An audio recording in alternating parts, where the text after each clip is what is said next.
Welcome to Public Health on Call, a podcast from the Johns Hopkins Bloomberg School of Public Health, where we bring evidence, experience, and perspective to make sense of today's leading health challenges. If you have questions or ideas for us, please send an email to publichealthquestion@jhu.edu. That's publichealthquestion@jhu.edu for future podcast episodes. It's Lindsay Smith-Rogers. Today, a conversation about Forever Chemicals. Rachel Frazin is a journalist and author of the book Poisoning the Well: How Forever Chemicals Changed America. She speaks with Emeritus Professor Tom Burke, an environmental health expert here at the Johns Hopkins Bloomberg School of Public Health. They discuss what forever chemicals are, how they became so ubiquitous in our world, and what we can do about it. Let's listen. Hi, welcome to Public Health on Call. I'm Tom Burke, Professor Emeritus here at the Johns Hopkins Bloomberg School of Public Health, and I'm delighted to be able to be a guest host today, looking into a subject that's very close to my heart and extremely important for environmental health.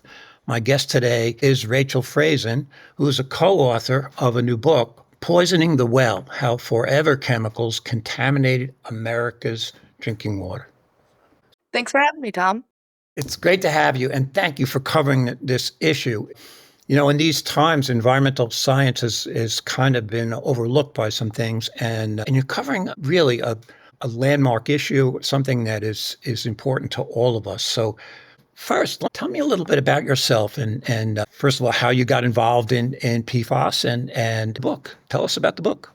So I cover energy and environment policy for The Hill during my day job. And I think, during one of my first weeks on the beat in 2020, the House was voting on a bill called the PFAS Action Act. I had never heard of them before. And I think the more that I learned, the more sort of fascinated and horrified I became by this subject matter because, I learned that these are a family of thousands of man-made chemicals, that they are everywhere, that they are in basically everyone, and that many of them have been linked to toxic health impacts. And, it's very scary. This is not just some sad problem that impacts a group of people. This is a problem that impacts probably the entire world and everybody living on it. And when my colleague Sharon also joined The Hill in 2021, she shared this fascination. We wrote a series for The Hill on the topic as part of our day job. And, we decided there's more to this story. There's more research we want to do. We would love to be able to give people introductory resource and to create a platform to say, hey, what are these chemicals? What are they doing inside of you and me? How did we get here? And we all need to be worried about this. Well, let's talk about what they are, because I think if you ask the average person, they have heard of Teflon, they have heard of Stainmaster, and they probably use PFAS-type chemicals in many, many ways during the course of the day. So let's talk a little bit about them and how they're used and how people might get exposed. Yeah, so these chemicals are in so many of our everyday household products. I think Teflon is a great place to start because, like you said, everybody's heard of it. Teflon, sort of the chemicals that make those pans or other pans non-stick, any of those pans that have sort of that black surface that are really easy to scrub, they are non-stick because there are chemicals in them that make them that way. And these chemicals are useful chemicals, right? They have been used in a wide variety of applications, both sort of consumer and military and industrial and in health. They've been used like in heart valves. So there are important medical uses of these. There have been important military uses of these. A major one has been firefighting foams, but there are also a lot of problems. One is their persistence in the environment. They are known as forever chemicals because they spend hundreds or thousands of years in the environment without breaking down. Instead, they build up not only in the environment, but often in human beings. And, your exposure and your accumulation to them can grow over time.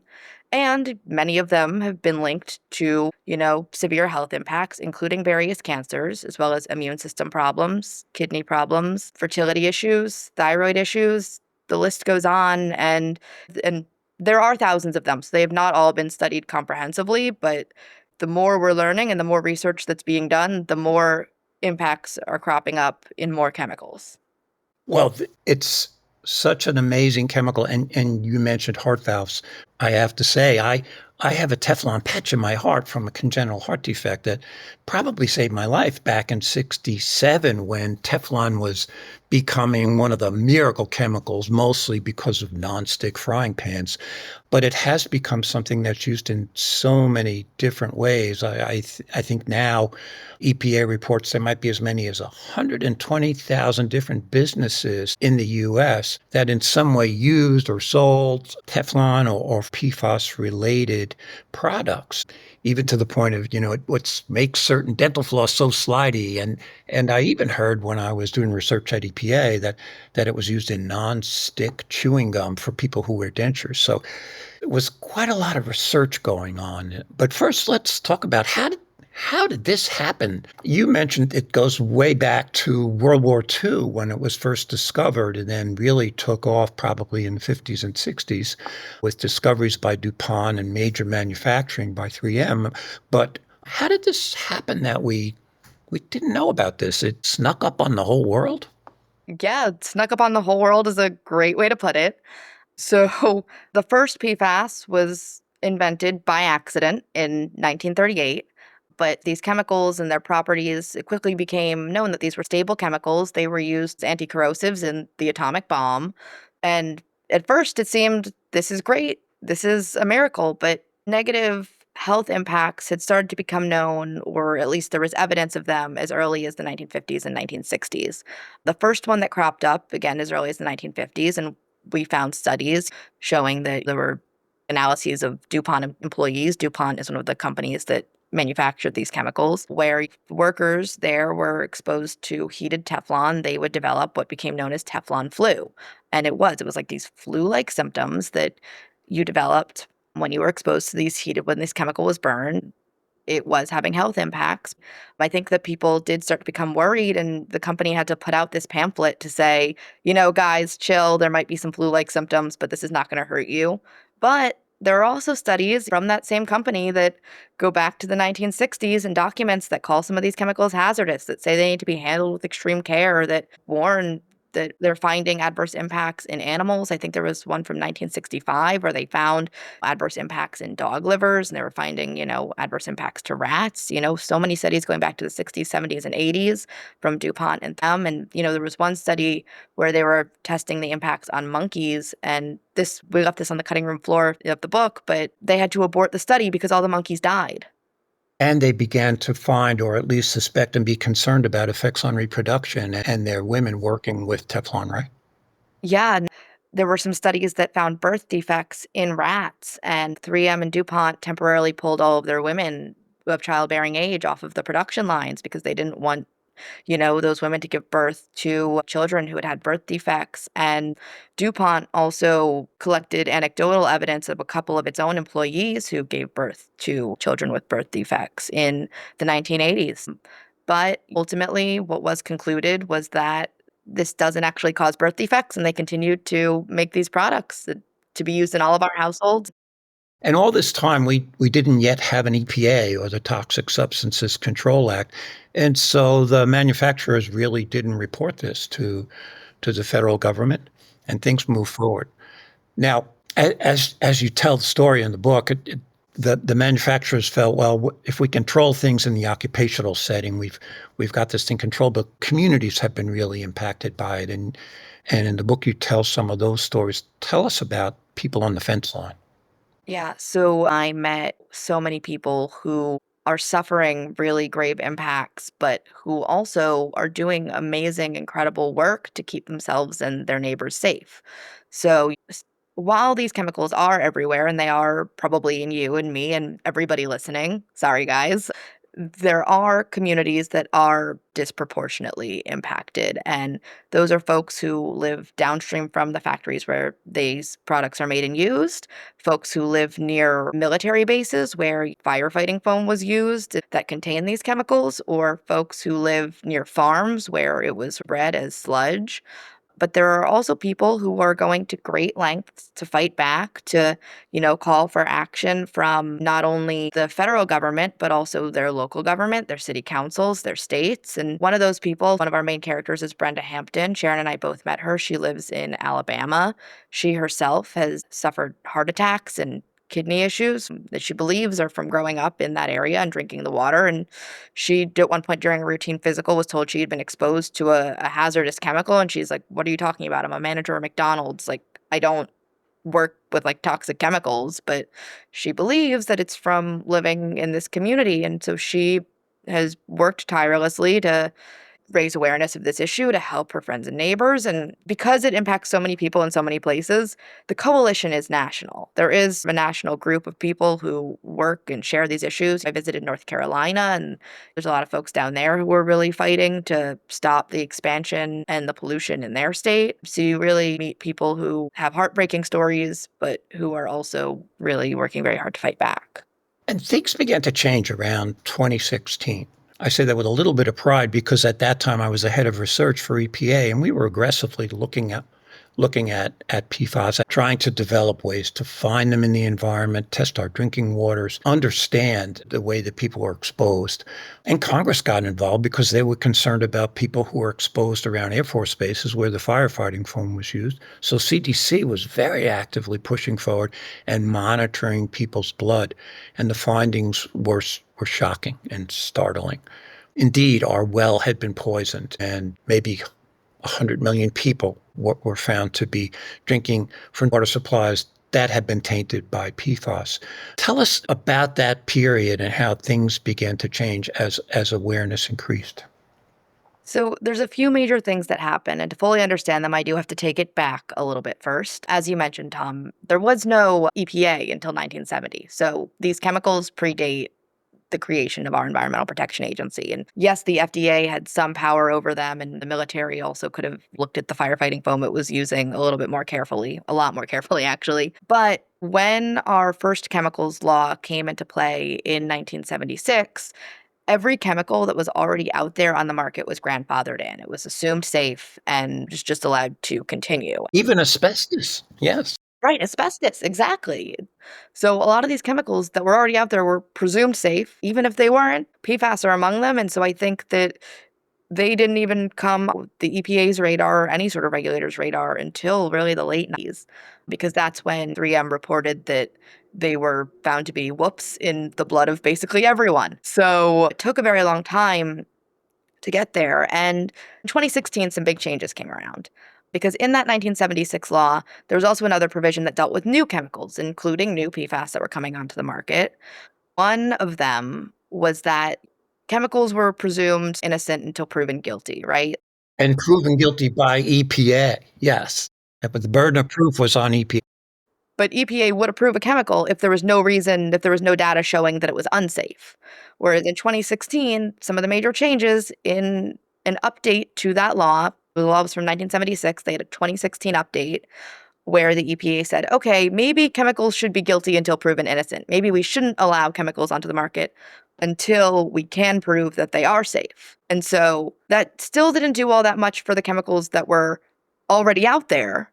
But for new chemicals, it really stopped the flow of new PFAS, and new PFAS were still being made and used and are still being made and perhaps approved. So that made it harder to approve new ones that may have been unsafe.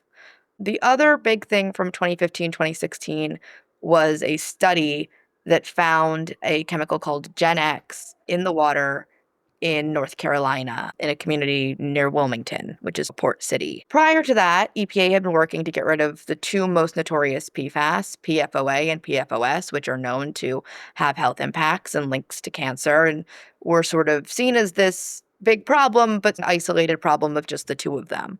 But when Gen X, which is another PFAS and a substitute for PFOA, was showing up in people's drinking water, I think that really woke people up to the fact that, you know what? Maybe this is a bigger problem than we thought, and maybe there's more here. But Tom, you were at the agency at this point. I'm curious to hear, that's what my reporting bears out. What did you think? You were there. Well, this was astounding, and we knew so little. We had very limited ways to even detect these, particularly these new compounds, and the data on the new chemicals coming out of North Carolina certainly showed that this was a much bigger issue than we thought. We originally thought with the phase down of the big two that you mentioned, PFAS and PFOA, by the major manufacturers, that we would begin to see lowered exposure. but it was product substitution, and these new compounds might even be more of a threat and more difficult to remove from our drinking water supplies and our environment and our food. So it was time to get aggressive. And we did. And we moved forward and we issued the first guidelines for PFAS and PFOA in drinking water, which had major implications for the cleanup and became the basis for a lot of actions on enforcement and hopefully reducing the risk to people. So it was a turning point. But then things changed politically and the pendulum began to swing. So fast forward, what I had been working so hard for became reality with the first enforceable drinking water standards for Forever Chemicals. Can you tell us a little bit about that? Yeah, so in 2024, the Biden administration took steps forward as far as regulating these chemicals. They set the first ever limits for drinking water, which requires water utilities to test and see if they can find these chemicals in their water supply. And if they find them, they have to filter them out.